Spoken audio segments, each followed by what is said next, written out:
Hello guys, welcome back to my YouTube channel, Revlogger Mohan. So in this video, we are unboxing the new Converse white shoes and see its first impression.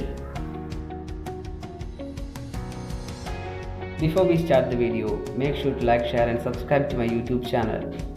So let's get into the video. First of all, it comes in a black stylish box with Converse logos and text on it. So these are the looks of the shoes, very nice and simple.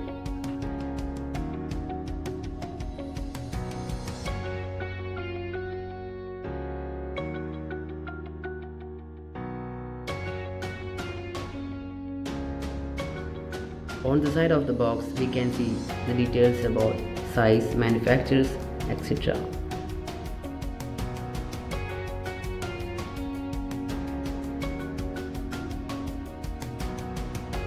It feels so premium because the combination of rubber sole and fabric.